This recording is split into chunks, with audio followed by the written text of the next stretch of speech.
کہ تصوف کیا ہے، ولایت کیا ہے، ولی کون ہے، اولیاء کون ہوتے ہیں۔ تو حضور سیدنا غوث العظم غوث الثقلین شیخ عبد القادر جیلانی رضی اللہ تعالیٰ عنہ، پہلی بات جو قابل توجہ اور بڑی عظیم بات وہ یہ کہ علم شریعت کے باب میں کیا میں ان اقوال کو لوں گا، بہت سے اقوال صوفیاء اولیاء کی کتابوں میں ہیں اور ہم لوگ وہ لوگ بیان کرتے رہتے ہیں، مگر میں سیدنا غوث العظم رضی اللہ تعالیٰ عنہ کا حال بیان کروں گا صرف محدثین کی زبان سے، ائمہ حدیث نے کیا کہا، تاکہ کوئی رد نہ کر سکے۔ ائمہ علم نے کیا کہا، ائمہ فقہ نے کیا کہا۔ کیا صرف عقیدت مندوں نے آپ کا یہ مقام بنا رکھا ہے، یا جلیل القدر ائمہ علم، ائمہ تفسیر، ائمہ حدیث انہوں نے؟ سب سے پہلی بات تو یہ کہ حضور سیدنا غوث العظم رضی اللہ تعالیٰ عنہ نہ صرف یہ کہ ولایت میں غوث العظم تھے، آپ علم میں بھی امام اعظم تھے، امام اکبر تھے۔ اگر ٹائٹل دوسرا یوز کرنا چاہوں تو امام اکبر تھے، جلیل القدر مفسر تھے، امام تفسیر تھے، امام حدیث تھے، امام فقہ تھے۔ یہ نہیں کہ صرف کرامتیں ہیں ان کی، اپنے دور کے بڑے اکابر ائمہ، جلیل القدر ائمہ، ان کے تلامذہ تھے جنہوں نے ان سے علم الحدیث، علم التفسیر، علم العقیدہ، علم الفقہ پڑھا۔ اور حضور سیدنا غوث العظم رضی اللہ تعالیٰ عنہ ہر روز اپنے دارالعلوم درس میں 13 علوم کا درس دیتے تھے۔ اتنے بڑے عالم شریعت و طریقت پڑھاتے تھے طلباء کو۔ کیا کہا میں نے؟ 13 علوم کا درس دیتے تھے سیدنا غوث العظم رضی اللہ تعالی عنہ۔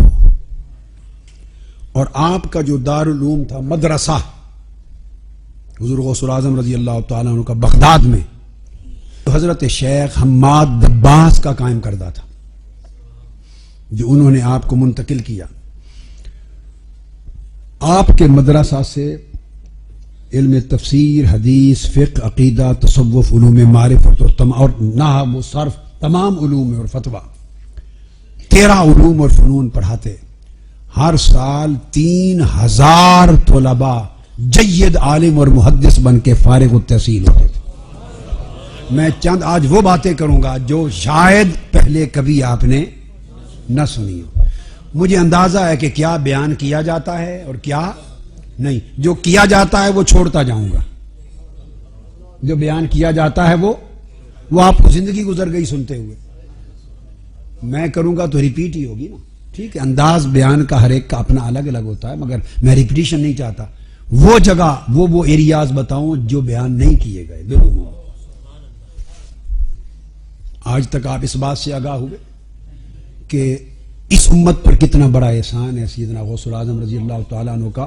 90 برس عمر مبارک ہوئی اور ہر سال 3000 جید علماء، محدث، مفسر، فقی بنا کے دنیا امت کو دیتے رہے۔ ہر سال 3000 گریجویٹ ہوتے، 3 سال گریجویٹ ہوتے۔ اور اس سے عجیب تر بات جو شاید آپ کے علم میں، آپ سے میری مراد بہت سو کے علم میں، بہت قلیل لوگوں کو شاید اس کا علم ہو، بہت سو کے علم میں غالباً پہلی بات آئے کہ سلطان صلاح الدین ایوبی نے جب القدس فتح کیا، جس لشکر کے ذریعے، جس آرمی کے ذریعے بیت المقدس فتح کیا، اس آرمی کے اوور ویلمنگ میجورٹی جو سپاہی تھے اور ملٹری مین تھے، جہاد کرنے والے، سلطان صلاح الدین ایوبی کے لشکر اسلام کے، اس کی بھاری اکثریت حضور سیدنا غوث العظم رضی اللہ تعالیٰ عنہ کے تلامذہ کی تھی۔ آپ کے مدرسہ سے فارغ التحصیل ہونے والے طلباء صرف متحجد ہی نہ تھے، عظیم مجاہد بھی تھے۔ سلطان صلاح الدین ایوبی میں آدھی سے زیادہ فوج آپ کے عظیم مدرسہ کے طلباء کی تھی جو فضلاء عالم تھے، اور باقی کچھ امام غزالی کے مدرسہ کی تھی۔ نظامیہ جو امام غزالی کا مدرسہ تھا، کچھ اس کے فارغ التحصیل تھے، زیادہ سیدنا غوث العظم رضی اللہ تعالیٰ عنہ کے فارغ التحصیل. یہ سلطان صلاح الدین ایوبی کی فوج کا نقشہ ہے. اور جو چیف ایڈوائزر تھے سلطان صلاح الدین ایوبی کے، کون چیف ایڈوائزر؟ امام ابن قدامہ الحنبلی. کیا نام؟ امام موفق الدین ابن قدامہ المقدسی الحنبلی.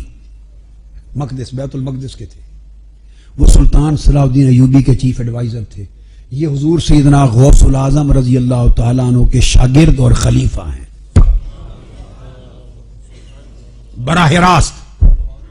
حضور سیدنا غوث العظم رضی اللہ تعالیٰ عنہ کے شاگرد اور آپ کے مرید اور خلیفہ ہیں. یہ سلطان صلاح الدین ایوبی کے چیف ایڈوائزر تھے. اب دیکھا یہ جو تاریخ میں سنہرا باب ہے جو سلطان صلاح الدین ایوبی نے رقم کیا، وہ فیض کس کا تھا؟ وہ سیدنا غوث العظم کا فیض تھا. یہ بات سمجھ میں آئی ہے؟ آپ کے تلامذہ میں، جلیل اور قدر تلامذہ میں، اب جب 3000 طلباء جید عالم محدث مفسر فقیہ بن کے ہر سال نکلے، اور یہ عمل 90 سال کی عمر مبارک ہے. امام ابن قدامہ المقدسی فرماتے ہیں، یہ امام ذہبی نے سیر و اعلام النبلاء نے لکھا. علامہ ذہبی کی تاریخ اسلام کو اٹھا لیجئے. تمام کتب اسماء و رجال میں جہاں سیدنا غوث العظم رضی اللہ تعالیٰ عنہ کا ذکر آیا ہے، بغیر کسی جگہ مسنگ کے آپ کو یہ شواہد ملیں گے محدثین کی کتب اسماء و رجال میں. اور on top of that میں نے امام ذہبی جو امام ہیں حدیث کے، ان کی سیر و اعلام النبلاء کو کوٹ کر دی اور تاریخ اسلام کو. ہزارہا جب علماء جید محدثین نکالے، اور آخری سال تک آپ کا عمل پڑھانے کا جاری رہا. 90 سال کی عمر مبارک تک آپ نے حدیث پڑھائی اور فقہ پڑھائی. امام ابن قدامہ المقدسی الحنبلی کہتے ہیں کہ ہم جب آپ کی خدمت میں حاضر ہوئے، میں اور کہتے ہیں میرا کزن امام عبد الغنی المقدسی الحنبلی، یہ دونوں حنابلہ کے فقہ حنبلی کے جلیل القدر امام اور تاریخ اسلام کے جلیل اور قدر محدث ہے. اور یہ علامہ ابن تیمیہ کے دادا شیخ ہیں. ان کے شاگرد اور وہ جو ان کے شاگرد ہیں امام ابن قدامہ مقدسی الحنبلی کے، وہ علامہ ابن تیمیہ کے شیخ.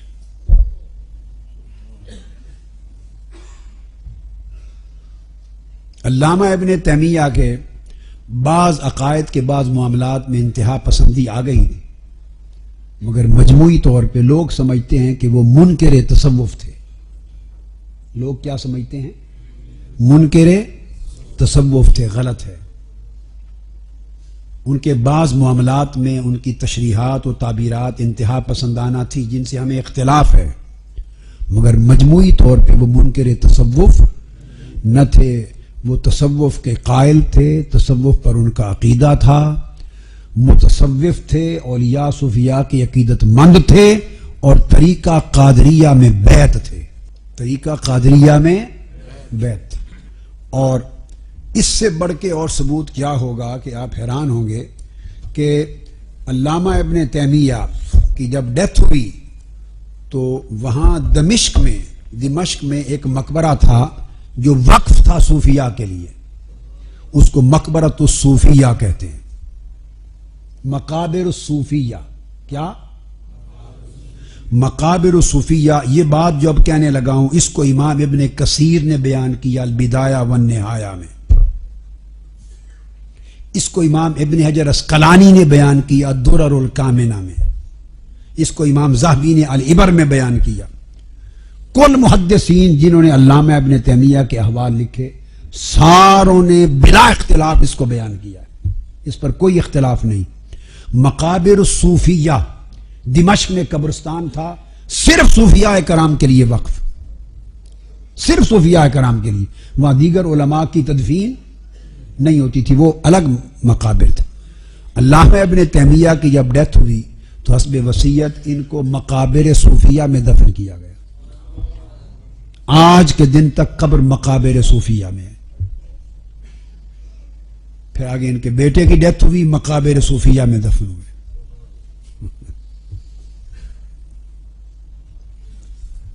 ان کے شیخ، میں آگے بتاؤں گا آپ کو سلسلہ کیا تھا. ان کے شیخ تھے وہ امام ابن قدامہ الحنبلی کے شاگرد ہیں، اور علامہ ابن تیمیہ سیدنا غوث العظم رضی اللہ تعالیٰ عنہ کے عظیم عقیدت مندوں میں سے. یہ میرے پاس ان کی کتاب علامہ ابن تیمیہ کی کتاب الاستقامہ ہے. اس نام کو یاد رکھ لیں. کیا؟ علامہ ابن تیمیہ کی 2 جلدوں میں الاستقامہ. سب سے زیادہ اولیاء میں، صوفیاء میں جس کا ذکر ادب و احترام سے علامہ ابن تیمیہ کیا ہے اپنی جمیع کتب میں اور الاستقامہ میں، حضور سیدنا غوث العظم رضی اللہ تعالیٰ عنہ.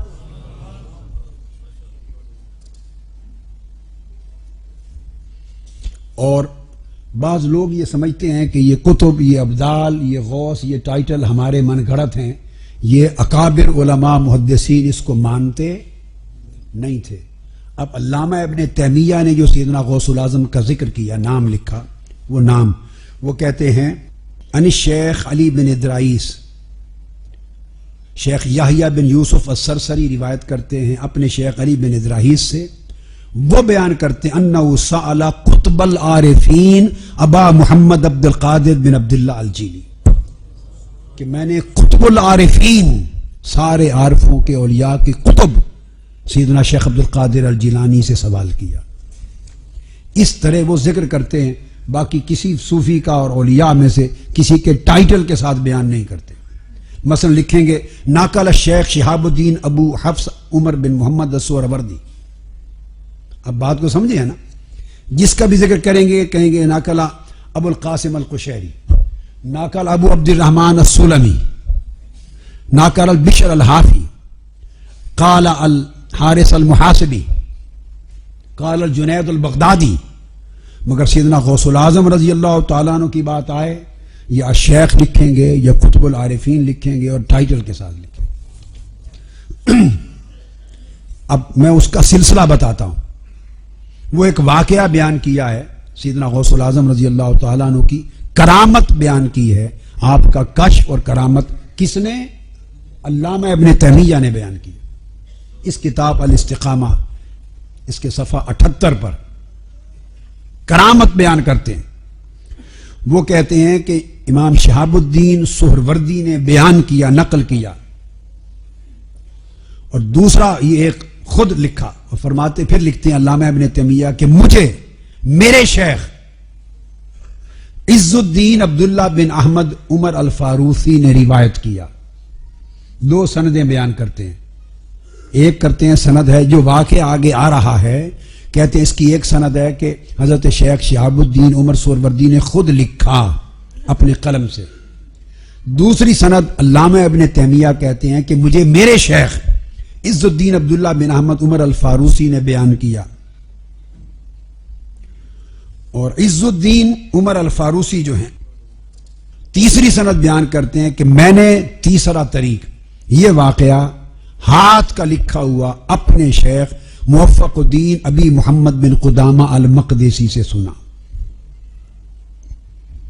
اور عمر الفاروسی جو ہیں ابو العباس عز الدین عمر الفاروسی الواسطی، یہ شیخ ہیں ابن تیمیہ کے. بغداد میں انہوں نے خلافت کا خرقہ پہنا سیدنا شیخ شہاب الدین سہروردی سے. تو ایک طریق ان کا سہروردیہ ہو گیا، اور دوسرا یہ خلیفہ اور مرید اور شاگرد ہیں الفاروسی امام موفق الدین ابی محمد بن قدامہ المقدسی کے. اور ابن قدامہ مقدسی خلیفہ اور شاگرد ہیں سیدنا غوث العظم رضی اللہ تعالی عنہ کے. فرماتے ہیں ہم نے طریقہ قادریہ میں خود سیدنا غوث العظم سے خرقہ پہنا. امام ابن قدامہ مقدسی اور امام عبد الغنی المقدسی الحنبلی. اب ابن تیمیہ بیان کرتے ہیں کہ واقعہ یہ ہے کہ شیخ سہروردی رحمت اللہ تعالی علیہ نے بیان کیا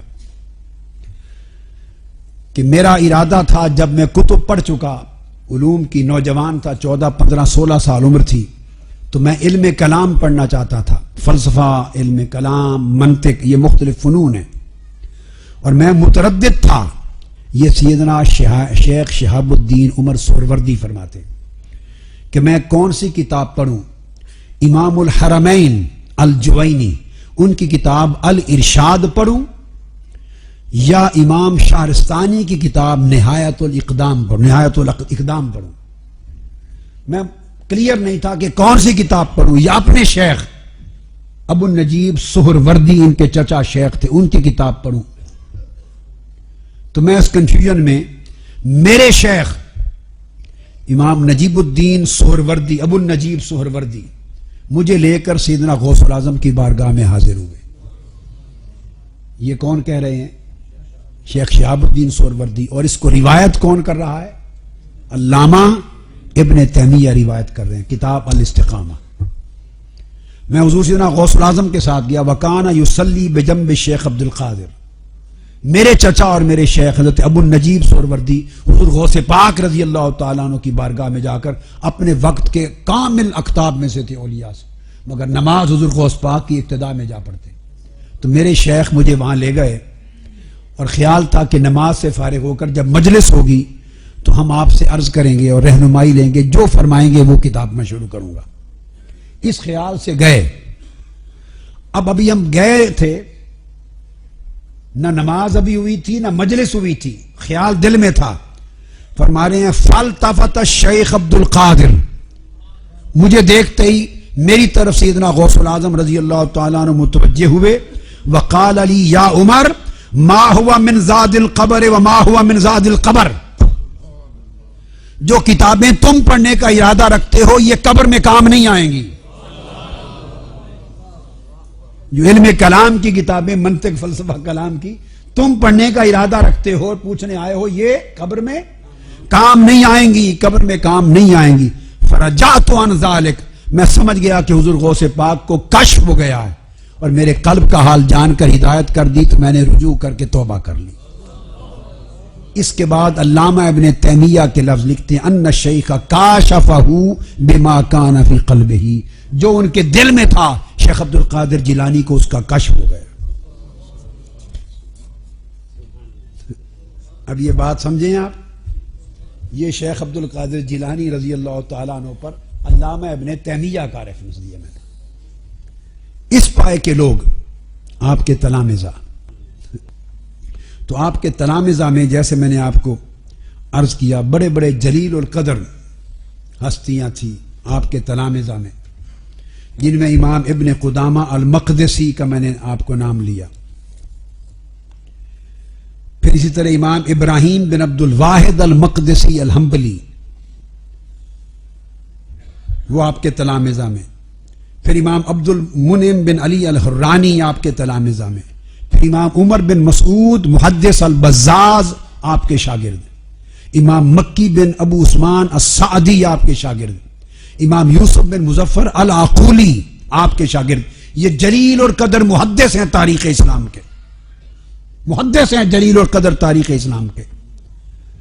امام محمد بن احمد المؤذن آپ کے شاگرد، امام یوسف ہبت اللہ الدمشقی آپ کے شاگرد، یہ آپ کے تلامذہ ہیں۔ ہزارہ تلامذہ میں نے ایسے چاند کے نام بطور نمونہ تھوڑا تھوڑا دیکھ کے چاول چکھا رہا ہوں۔ اور طریقہ 90 سال کی عمر میں امام ابن قدامہ مقدسی کہتے ہیں جب ہم پہنچے، افسوس کہ ہمیں زیادہ مدت آپ کی خدمت میں رہنے کا نہ ملا۔ اس وقت آپ کی عمر 90 برس تھی، آخری سال تھا، اسی سال میں ہم آپ کی خدمت میں رہے، تلمذ کیا، حدیث پڑھی، فقہ حنبلی پڑھی، اور آپ سے اکتساب فیض کیا، خرقہ خلافت و مریدی پہنا، اور پھر آپ کا وصال ہو گیا۔ اس کے بعد علامہ ابن جوزی کے پاس گئے۔ امام ابن الجوزی کون؟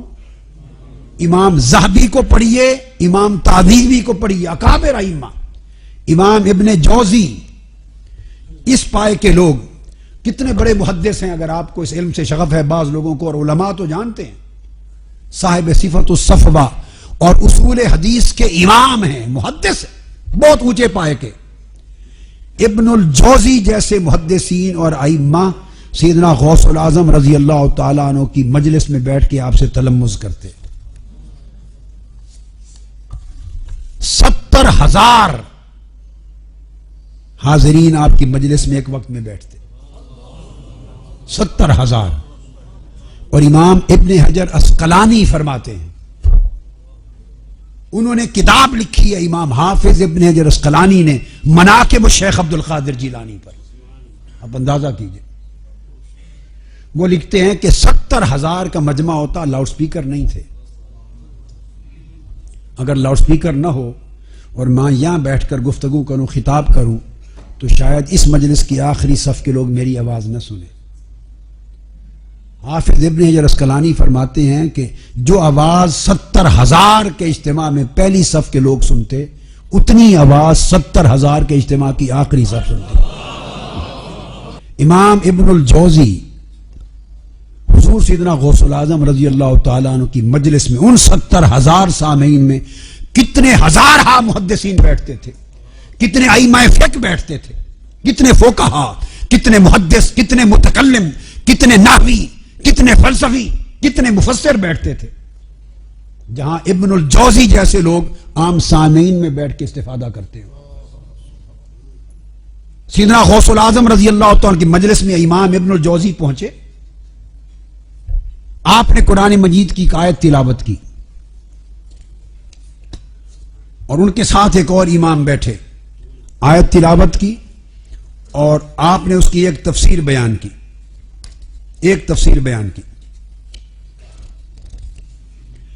تفسیر بیان کی تو میں نے, دوسرے محدث کہتے ہیں, میں نے آہستہ سے ان سے پوچھا کہ کیا آپ کو آپ کی یہ تفسیر معلوم ہے, جو تفسیر آپ نے کی ہے معلوم ہے؟ انہوں نے مجھے آہستہ سے کہا ہاں میں یہ تفسیر جانتا ہوں. امام ابن الجوزی نے کہا, حضور غوث العظم رضی اللہ تعالیٰ عنہ من وجہ آخر کہہ کے پھر دوسری تفسیر بیان کی, پہلی ختم کی. جب وہ دوسری تفسیر ایک آیت کی بیان کی تو میں نے پوچھا کہ آپ کو یہ تفسیر معلوم ہے؟ امام ابن الجوزی نے کہا یہ بھی معلوم ہے. پھر آپ نے تیسری تفسیر بیان کی, پوچھا معلوم ہے؟ بتایا ہاں یہ بھی معلوم ہے. چوتھی تفسیر بیان کی. 11 تک تفسیریں جب بیان کر چکے تو وہ فرماتے رہے آہستہ اپنے ساتھی کو کہ مجھے یہ تفسیر بھی معلوم ہے, یہ بھی معلوم ہے. 11 کے بعد جب 12ویں تفسیر بیان کی سیدنا غوث العظم نے, یہ جلالت علمی ہے. تو ابن الجوزی نے کہا یہ تفسیر مجھے معلوم نہیں. 13ویں تفسیر بیان کی, 14ویں بیان کی, 15ویں بیان کی, 12ویں تفسیر سے لے کر 40 تفسیریں الگ الگ ایک ہی آیت کی بیان کی. اور امام ابن الجوزی 40 تفسیروں تک کہتے رہے کہ پہلی 11 کے سوا مجھے باقی 29 تفسیروں میں سے کوئی معلوم نہ تھی. آج حضرت شیخ سے سنی. جب 40 تفسیریں بیان کر چکے, یہ میں بات بتا رہا ہوں, امام ابن الجوزی جو جلیل القدر محدث ہیں, موضوعات پر, اسماء و رجال پر, فن اسانید پر بہت بڑے جلیل القدر امام اور اتھارٹی ہیں. صوفیاء میں ان کا شمار نہیں ہے, صوفیاء میں ان کا شمار نہیں ہے. 40 تفسیریں بیان کر چکے تو سیدنا غوث العظم رضی اللہ تعالیٰ عنہ اس وقت بولے, فرمایا الان نرجع من القال الى الحال, اب ہم کال کو چھوڑ کے حال کی تفسیروں کی طرف آتے ہیں. کال کو چھوڑ کے حال کی طرف آتے ہیں. فرمایا یہ 40 کال کی تفسیریں تھیں. جب حال کی تفسیر پہلی بیان کی تو پورا مجمع تڑپ اٹھا, ایک چیخ و پکار کی آواز بلند ہوئی. امام ابن الجوزی تڑپے اٹھے, محدث زمانہ نے اپنے کپڑے پکڑ کے پھاڑ کر پرزے کر دیے اور وجد کے عالم میں تڑپتی ہوئی مچھلی کی طرح نیچے گر پڑے. یہ امام ابن الجوزی کا حال ہے. امام یافعی جن کی کتاب کی تلخیص کی ہے امام ابن حجر عسقلانی نے, التلخیص الحبیر, وہ فرماتے ہیں اجتمع عنده من العلماء والفقهاء والصلحاء جماعة كثيرون انتفعوا بكلامه وصحبته ومجالسته وخدمته وقصد إليه طلبة العلم من الآفاق. شرق تا غرب پوری دنیا سے علماء, فقہاء, محدثین, صلحاء اور کثیر جماعت اہل علم کی اطراف و کناف سے چل کے آتی اور آپ کی مجلس میں زندگی بھر رہ کے علم حاصل کرتے. حمل کرتے، حدیث لیتے، سماع کرتے اور دور و دراز علم کا فیض لے کے جاتے۔ امام سمعانی بیان کرتے ہیں، میں نے کہا محدثین کے ریفرنس دوں گا۔ امام سمعانی فرماتے ہیں کہ وہ صرف غوث العظم اور ولی اللہ اور صاحب کرامات ہی نہ تھے، امام الحنابلہ تھے اور وقت کے علماء، محدثین اور مفتیان کے شیخ تھے، عصر و فقیہ عصر ہی۔ علامہ ابن الجوزی نے یہی بات کہی، فرمایا کہ اتنے ہزارہ لوگ آپ کا کلام واہ سننے کے لیے علماء آتے کہ جگہیں گلیاں تنگ پڑ جاتی۔ امام یافعی، امام ابو ابن قدامہ الحنبلی المقدسی فرماتے ہیں کہ سیدنا غوث العظم رضی اللہ الذہبی نے سیر و اعلام النبلاء میں لکھا، امام ذہبی نے، ابن قدامہ مقدسی نے فرمایا کہ سیدنا غوث العظم کی کرامات جتنی تواتر سے ہم تک پہنچی ہیں اور جتنی متواتر نقل ہیں، ہم نے پہلے اور بعد میں آج تک روئے زمین کے کسی ولی اللہ کی کرامتوں کا اتنا تواتر نہیں سنا۔ یہ کون کہہ رہا ہے؟ امام ابن قدامہ المقدسی۔ اور طریق کیا تھا؟ ولایت کیا تھی؟ فرمایا ہم آپ کے شاگرد تھے، طالب علم تھے، آپ کے مدرسہ کے حجرہ میں رہتے تھے۔ فرمایا خدا کی قسم سیدنا غوث العظم اپنے بیٹے یحییٰ بن عبد القادر ان کو بھیجتے، بیٹا ان کا غوث پاک کا آ کے ہمارے چراغ جلا جاتا تھا۔ تواضع یہ تھی، انکساری یہ تھی، ادب یہ تھا، خلق یہ تھا۔ بیٹا چراغ جلا جاتا اور گھر سے درویشوں کے لیے کھانا پکا کے بھیجتے تھے اور نماز ہمارے ساتھ آ کے پڑھتے اور ہم آپ سے اسباق پڑھتے تھے۔ یہ امام ابن قدامہ المقدسی الحنبلی کا بیان، سیر و اعلام النبلاء۔ امام ابن قدامہ نے ذیل و طبقات الحنابلہ میں بیان کیا، جس کو امام ابن رجب حنبلی کی کتاب ہے۔ اور یہ وہ علماء ہیں جن کو علامہ ابن تیمیہ، ابن القیم کے اساتذہ ہیں اور ان کو سلفی شمار کیا جاتا ہے۔ لوگ ان کو دوسری لائن میں شمار کرتے، میں ان کو کوٹ کر رہا ہوں، جبکہ سلفی نہیں، غوث پاک کے مرید ہیں۔ یہ لوگوں کے مطالعہ کی کمی ہے، شور شرابہ بہت ہوتا ہے۔ فرماتے ہیں امام یافعی مرأۃ الزمان میں لکھتے ہیں، آپ فرماتے ہیں، اور امام ذہبی نے سیر و اعلام النبلاء میں روایت کیا۔ امام یافعی فرماتے ہیں کہ سیدنا غوث العظم رضی اللہ تعالیٰ عنہ کا قبول عام اتنا وسیع تھا اور آپ کی کرامات ظاہرہ اتنی تھی کہ اول سے آخر کسی ولی اللہ کی کرامات اتنے مقام تک نہیں پہنچی۔ اسی کو امام ابن نجار نے بیان کیا ذیل و تاریخ بغداد میں، جو امام دمیاطی کی کتاب ہے، اس کے جز خامس 5ویں جلد میں۔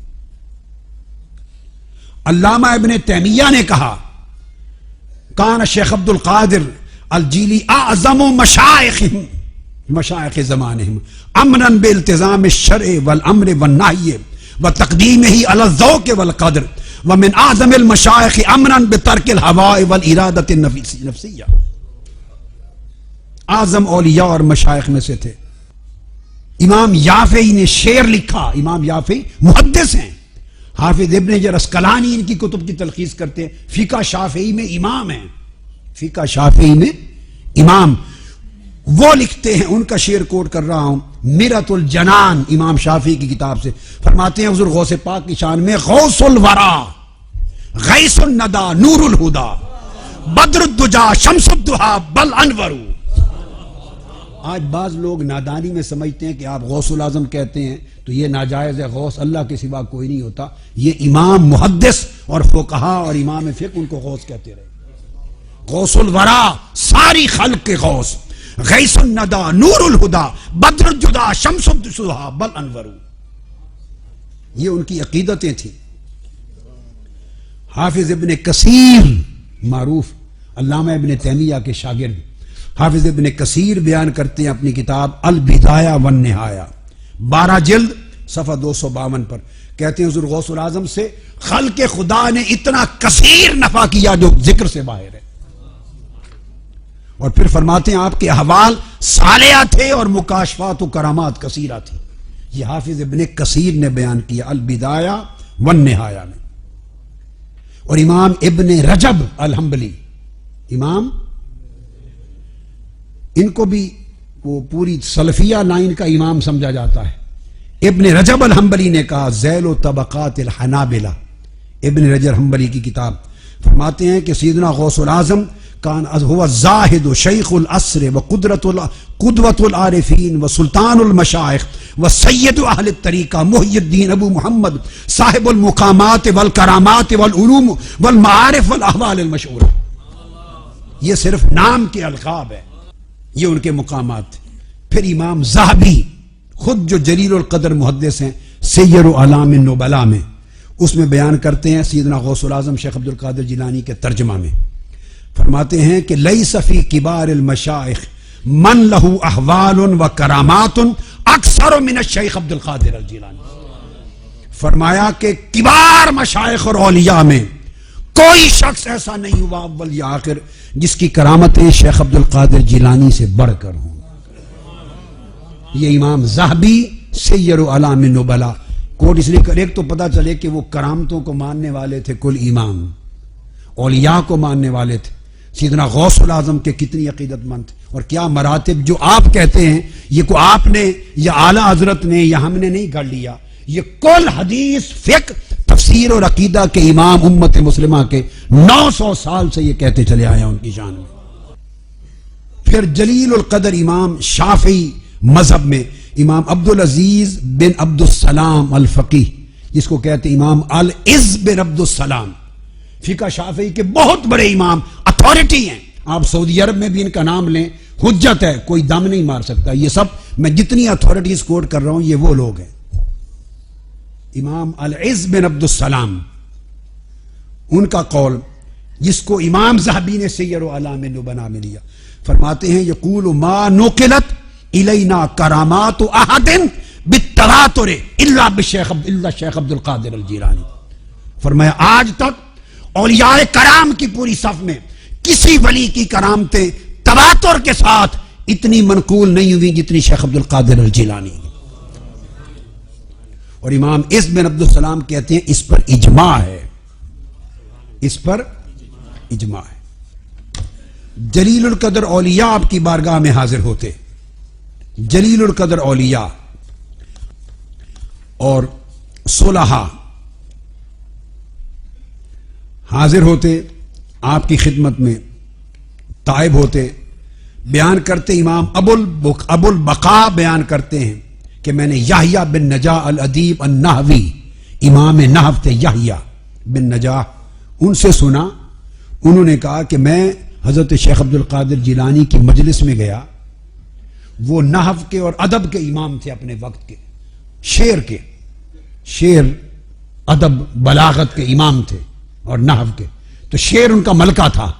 اس نے کہا میں ہر کوئی اپنے ذوق کے مطابق جاتا ہوں، انہوں نے کہا میں گیا اور میں نے چاہا کہ میں دیکھوں شعر کتنے سناتے ہیں غوث پاک رضی اللہ عنہ۔ ادیب تھے نا، ہر کوئی اپنا ذوق لے کر آتا ہے، اور شعر صاف ظاہر ہے کہ انہوں نے پاکستان انڈیا کے تو نہیں پڑھنے تھے نا، علم کی ایک ایک شق کی تائید میں اکابر اجلا ادبا اور شعراء کو پڑھنا تھا بطور اتھارٹی، تاکہ نحو کا مسئلہ، دین کا مسئلہ، فقہ کا مسئلہ، اور بیٹے اس میں ہوتا ہے نحو کا، فقہ کا، بلاغت کا، لغت کا، معانی کا، دور جاہلیت کے شعراء کے شعر سے معنی ثابت کرتے ہیں، بہت بڑا کام ہے۔ عبداللہ ابن عباس سے صحابہ کیا کرتے تھے کہ بطور اتھارٹی جو عرب ادبا اور بلغاء اور شعراء ہیں ان کے شعر بطور اتھارٹی کتنے کوٹ کرتے ہیں۔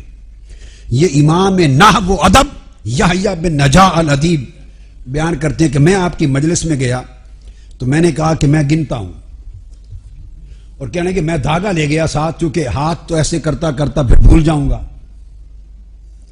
دھاگا لے گیا کہ جب ایک شعر آپ پڑھتے تو میں ایک گانٹھ دے دیتا تاکہ اینڈ پر گھر آ کے گنتی کر لوں گا، جب آپ اگلا شعر پڑھتے تو گانٹھ دے لیتا، تو میں اس طرح آپ کے شعروں پر گانٹھ دیتا رہا اور گنتا رہا، اور اس کو اپنے کپڑوں کے نیچے چھپا کے دھاگا رکھا ہوا تھا تسبیح کی طرح۔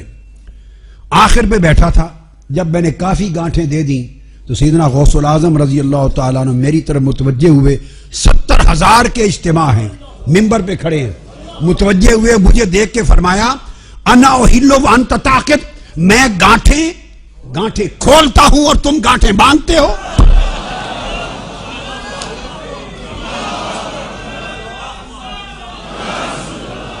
فرمایا آپ نے یحییٰ بن نجا میں گانٹھیں کھولنے کے لیے کھڑا ہوں کہ گانٹھیں جو لگ چکی ہیں انہیں کھولوں، تم گانٹھیں باندھنے کے لیے بیٹھے ہو؟ کہتے میں نے کھڑے ہو کے توبہ کر لی۔ یہ تو ائمہ کا حال تھا آپ کی مجلس میں، ائمہ کا حال تھا۔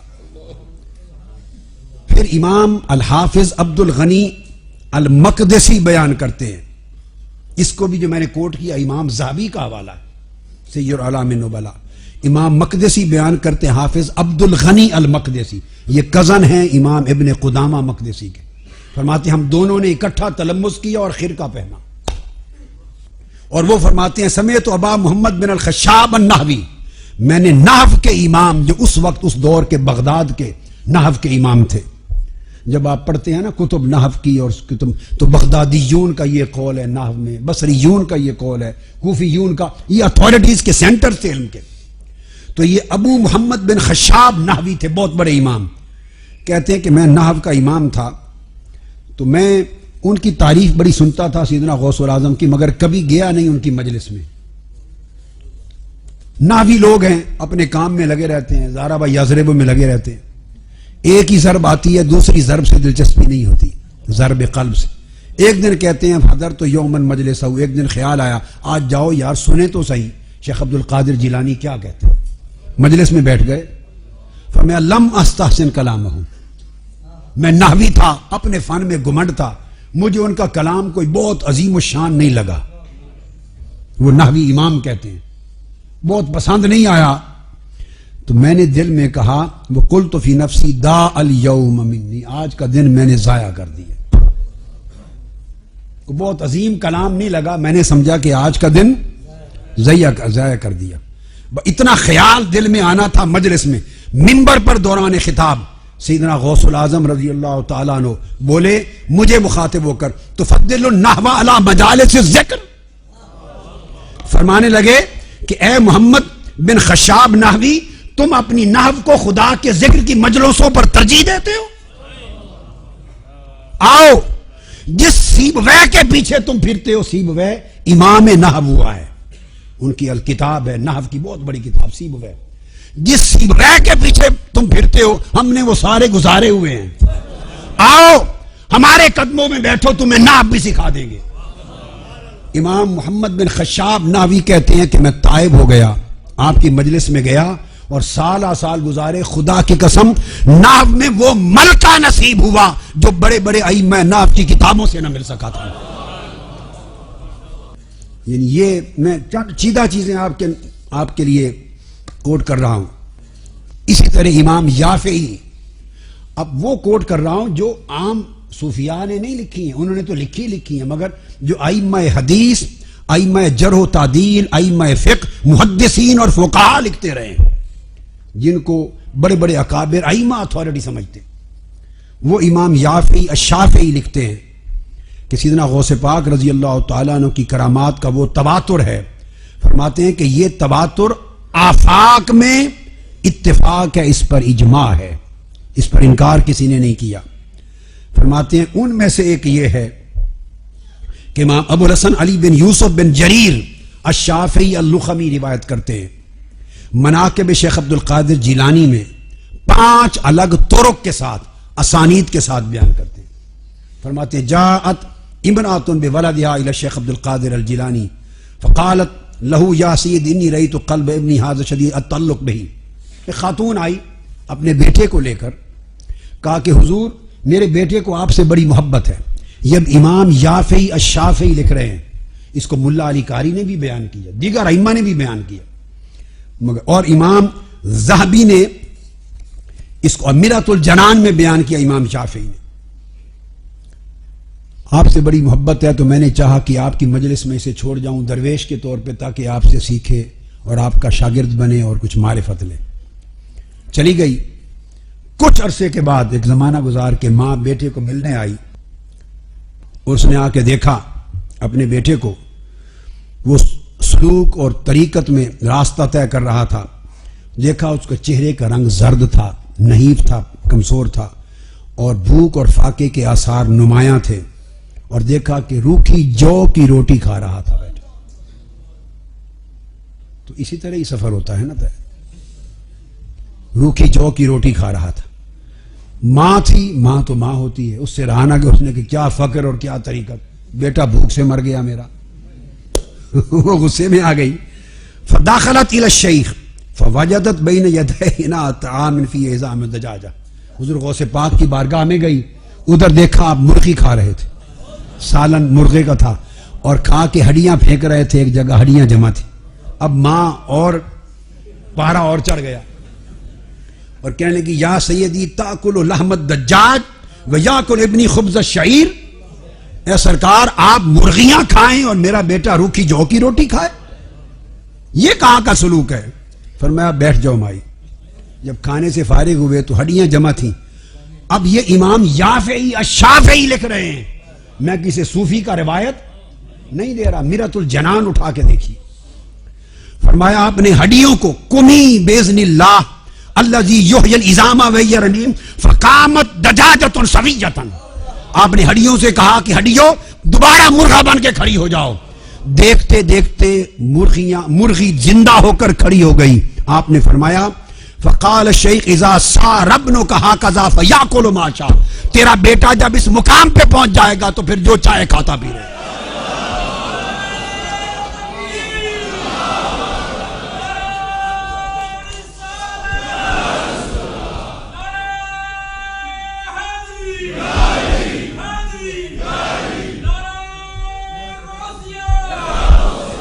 ان کی طریقت روکھی جو کی روٹی سے شروع ہوتی، ختم مرغے پر ہوتی.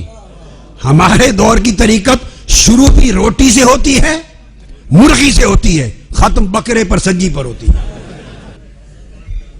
یہ فرق ہے. اور عالم یہ تھا چونکہ ولی کسی سے ڈرتا نہیں ہے سوائے اللہ کے. لا خوف علیہم ولا هم یحزنون. اس کو کسی کا طمع نہیں ہوتا، کوئی لالچ نہیں ہوتا. تو مقام یہ تھا کہ آپ 3 خلفاء بنو عباس کے آپ کے زمانے میں گزرے، 3 4 5 خلفاء گزرے. زمانہ تھا خلیفہ مستنجد باللہ کا، المقتفى بامر اللہ اس کا زمانہ تھا. خلیفہ وزراء اعظم جو غلط کام کرتے، آپ منبر پر خطاب کے دوران خلیفے کو کہتے یا نخلہ، اے کھجور کے تنے. اتنا بے نیاز ہوتا ہے اللہ کا ولی. سیدنا غوث العظم رضی اللہ تعالیٰ عنہ 90 برس کی عمر میں، میرے مطالعے میں مجھے بادشاہوں حکمرانوں کے در پر ایک دن نظر نہیں آئے، خلفاء کے در پہ نظر نہیں آئے. خلفاء ان کی مجلس میں خدام اور سائل بن کے آ کے بیٹھتے، فرماتے یا نخلہ لا تتعدی اقطع رأسک. حد سے نہ بڑھ، اے کھجور کی شاخ حد سے نہ بڑھ، تمہارا سر قلم کر دوں گا. یہ پیغام دیتے. وہ اسی رات وزراء بیٹھے ہوتے، خلیفہ وقت کے پاس پیغام پہنچ جاتا، وہ اپنی اصلاح کر لیتا. اس کو امام المقصد الارشد میں اور دیگر ائمہ نے اس کو بیان کیا. اور بے نیازی کا یہ عالم کہ یہ خلیفہ المستنجد باللہ سیدنا غوث العظم رضی اللہ تعالیٰ عنہ کی بارگاہ میں آتا ہے، خود بیٹھا ہے، مجلس میں واعظ سنتا رہا، درس سنتا رہا. جب اختتام ہوا تو دست بستہ آگے بڑھا، 20 تھیلیاں دینار کی بھری ہوئی ساتھ لایا. کتنی؟ 20 تھیلیاں دینار کی بھری ہوئی ساتھ آئیں. اور آگے بڑھ کر آپ کی خدمت میں پیش کی، حضور میں یہ ہدیہ لایا ہوں، نذرانہ لایا ہوں. دینار کی 20 تھیلیاں رکھ دی. آپ نے فرمایا لے جاؤ، ان کی حاجت نہیں. اس نے بہت اصرار کیا، آپ نے فرمایا لے جاؤ، حاجت نہیں. بار بار اصرار کیا. جب اس نے بہت اصرار کیا، منت سماجت کی، تو سیدنا غوث العظم رضی اللہ تعالیٰ عنہ نے اس وقت ان 20 تھیلیوں میں سے جو نہایت عمدہ قسم کی تھیں، اچھے حال میں وہ عمدہ تھیلیاں، وہ آپ نے اٹھا لیں. اور یہ جو بات کوٹ کر رہا ہوں اس کو امام ابو العباس خضر بن الحسین الموصلی نے بیان کیا. آپ نے 2 تھیلیاں ہاتھ میں اٹھا لی اور ہاتھ میں اٹھا کر ان کو نچوڑا. دونوں دینار کی بھری ہوئی تھیلیوں سے خون ٹپکنے لگ گیا. فرمایا کہ کئی امور کا حیا نہ ہوتا تو میں اتنا نچوڑتا کہ یہ خون تمہارے محلات تک بہہ جاتا. فرمایا تھیلیوں کو لے جاؤ. ظالم، تم اللہ سے نہیں ڈرتے، غریب لوگوں کا رعایا کا خون چوستے ہو، ان کا مال لوٹتے ہو، اور چوس کر نذرانہ بنا کر میرے پاس لے آتے. وہ تھیلیاں اٹھا کے واپس گیا. یہ ہے ولایت غوث الاعظم رضی اللہ تعالی. یہ آپ کی بے نیازی، یہ آپ کا مقام ہے. آپ اپنے مقام پر کھڑے ہیں، مجلس میں درس ہو رہا ہے، اس مجلس میں 300 سے زائد اولیاء، اکابر کبار اولیاء موجود ہیں، اور سینکڑوں کی تعداد میں رجال الغیب موجود ہیں. اللہ رب العزت نے حکم دیا اور امر الہی کے تحت حضور سیدنا غوث الاعظم رضی اللہ تعالیٰ عنہ فرمانے لگے. اس واقعے کو امام ابو العز عبد المغیث بن حرب البغدادی روایت کرتے ہیں، اور سینکڑوں علماء محدثین اور ائمہ نے اس کو بیان کیا تواتر کے ساتھ. اس مجلس میں کبار اولیاء میں سے حضرت امام علی بن الہیتی موجود ہیں، امام ابو سعید القیلوی موجود ہیں، امام ابو النجیب سہروردی موجود ہیں، امام ابو عمر عثمان القرشی موجود ہیں. اس میں امام صدیق بن محمد البغدادی ہیں، امام یحییٰ المرتعش ہیں، امام ضیاء الدین ابراہیم الحوفی ہیں، امام ابو عبداللہ محمد القزوینی ہیں، امام ابو بکر الشیبانی ہیں، امام ابو البرکات ہیں، امام ابو سعود العطار ہیں، امام ابو القاسم البزار ہیں، شہاب الدین عمر سہروردی ہیں، ابو محمد الیعقوبی. بڑے بڑے اکابر ائمہ محدث اولیاء صوفیاء کبار کی مجلس ہے. امر الہی سے آپ نے فرمایا قدمی ہذہ علی رقبۃ کل ولی اللہ، میرا یہ قدم روئے زمین کے ہر ولی کی گردن پر ہے. جب آپ نے ارشاد فرمایا تو اس وقت جتنے اولیاء تھے وہ ان میں اٹھے. حضرت ابراہیم حضرت بیان کرتے ہیں کہ اٹھے حضرت علی بن الہیتی، جس تخت پہ آپ کھڑے تھے اپنا سر نیچے کر کے آپ کا سر اپنی گردن پہ رکھ لیا. تمام اولیاء نے گردنیں جھکا دی. پھر امام عدی بن البرکات اس کو بیان کرتے ہیں کہ میرے ام بزرگ امام عدی بن المسافر بیان کرتے تھے کہ اولین و آخرین اولیاء میں سے قدمی ہذہ علی رقبۃ کل ولی اللہ کہنے کا امر سوائے شیخ عبد القادر جیلانی کے کسی کو نہیں ہوا، کیونکہ آپ کا ولایت میں مقام فرد تھا. امام رفاعی سلسلہ رفاعیہ کے شیخ، انہوں نے یہ چیز تصریح کی کہ آپ کے سوا کسی کو امر نہ تھا.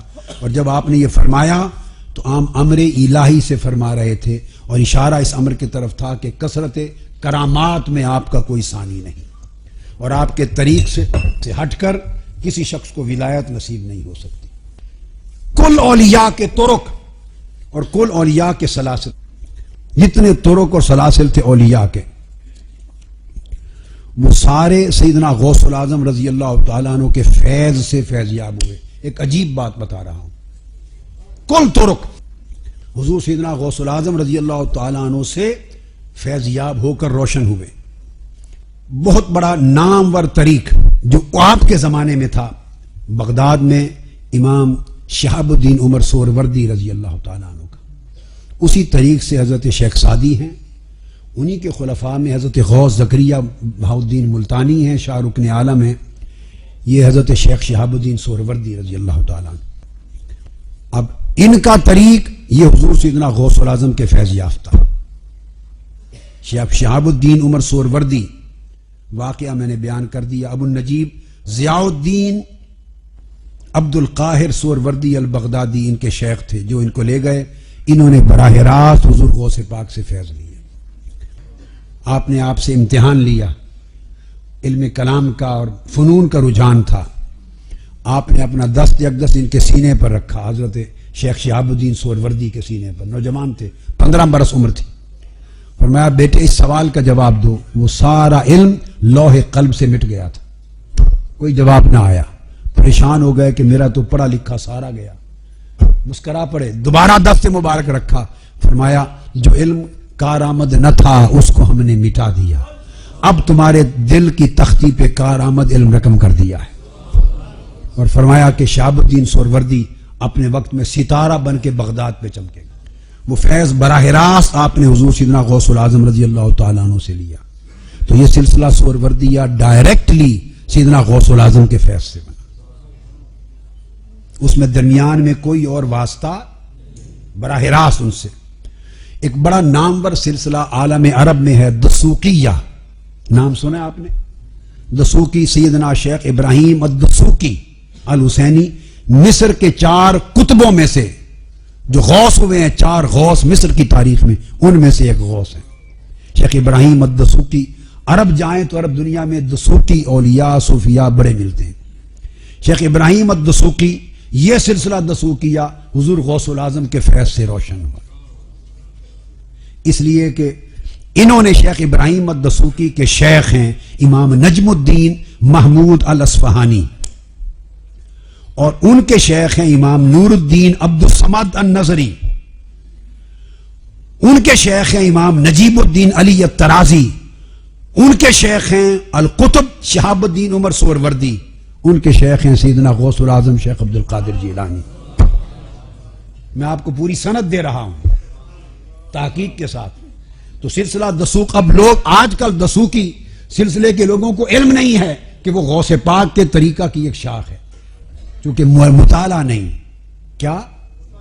تو یہ حضور غوث پاک تک متصل سند ہے ان کی. پھر آپ نے یہ سنا ہوگا کثرت سے طریقہ شاذلیہ، سنا ہے یا نہیں؟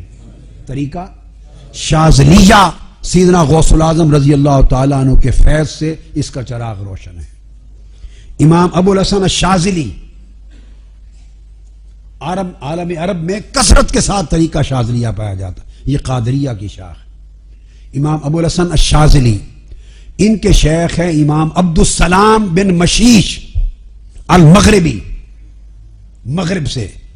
امام عبد السلام بن مشیش، ان کے شیخ ہیں امام ابو مدین شعیب الغوث المغربی، اور امام ابو مدین غوث المغربی یہ خلیفہ اور شاگرد ہیں سیدنا غوث العظم شیخ عبد القادر جیلانی. تو امام ابو الحسن الشاذلی اور حضور غوث پاک کے درمیان 2 واسطے ہیں. اس سند سے حضور غوث پاک سے فیض لیا طریقہ شاذلیہ نے. پھر معروف سلسلہ ہے بڑا بدویہ، مصر میں جاتے رہتے ہیں قاری صاحب، بدوی، بہت اولیاء صوفیاء طریقہ بدویہ سے ہوتے ہیں. ان کے بانی امام احمد الملقب بالبدوی الحسینی المغربی، امام احمد البدوی، یہ 4 مصر کے بڑے غوث ہوئے ہیں، قطب ان میں سے ایک اقطاب اربع میں سے، وہ سلسلے کے بانی. وہ مرید اور خلیفہ امام ابو العباس البستی کے، وہ مرید و خلیفہ امام ابو مدین شعیب المغربی الانصاری کے، وہ مرید اور خلیفہ سیدنا غوث العظم شیخ عبد القادر جیلانی کے. انہوں نے عرفات اور مینا کے میدان میں دوران حج حضور غوث پاک سے خلافت لی اور تلمس کیا، اور مکہ معظمہ میں آپ کی مجلس میں بیٹھے اور تلمس کیا. پھر محی الدین ابن العربی شیخ اکبر، یہ تو نام سنا ہے، وہ حضور غوث پاک کے فیض کے چراغ سے روشن، کے فیض سے ان کا چراغ روشن ہے.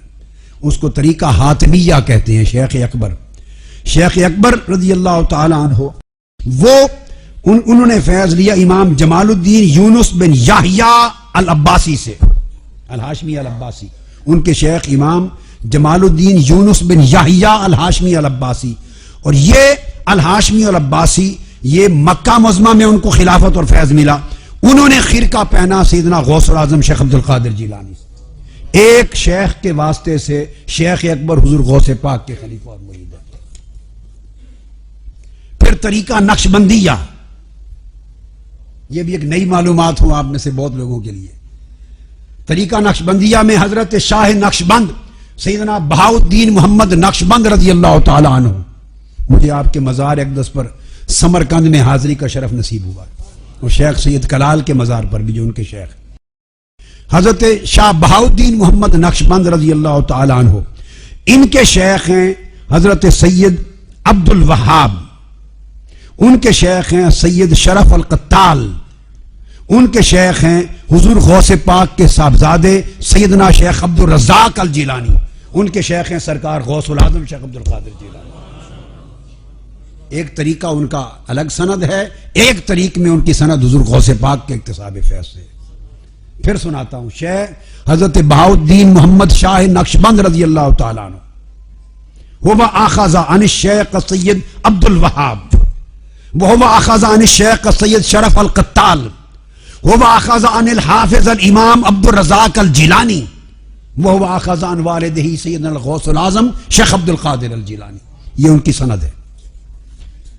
اب یہ چیزیں میں نے اس لیے عرض کی تاکہ یہ معلوم ہو کہ عالم کیا تھا، کہ کتنے پائے کے اولیاء اور کتنے پائے کے بزرگ اور کتنے پائے کے صوفیاء اور کتنے پائے کے ائمہ اور بانیان سلاسل حضور سیدنا غوث العظم رضی اللہ تعالیٰ عنہ کے فیض سے جن کے چراغ روشن ہوئے۔ یہ جو غوث العظم کانفرنس میں جو بیان کیا، یہ نچوڑ ہے کل تصوف کا، کل طرق اولیاء کا، کل سلاسل طریقت کا۔ وہ طریقہ قادریہ ہو، وہ طریقہ چشتیہ ہو، وہ طریقہ نقشبندیہ ہو، طریقہ سہروردیہ ہو، طریقہ شاذلیہ ہو، طریقہ بدویہ ہو، طریقہ مشیشیہ ہو، طریقہ حاتمیہ ہو، الغرض جتنے دسوقیہ ہو، جتنے بھی طرق دنیا میں آج تک ہوئے، سب طرق کا لب لباب تعلیم یہ ہے۔ اور یہ سفر طے نہیں ہوتا ظاہر و باطن میں مطابعت کتاب و سنت کے بغیر۔ پہلے محبت کو اللہ کے لیے خالص کرنا، ظاہر و باطن کو آقا علیہ السلام کی سنت اور شریعت کے تابع کرنا، اور اس مطابعت میں تا عمر توکل کے ساتھ استقامت رکھنا، اس کی بات شروع میں کی تھی۔ اللہ تبارک و تعالی ہمارے حال کی اصلاح فرمائے اور ہمیں ان کے نقش قدم پر چلنے کی توفیق عطا کرے۔ وما علینا الا البلاغ۔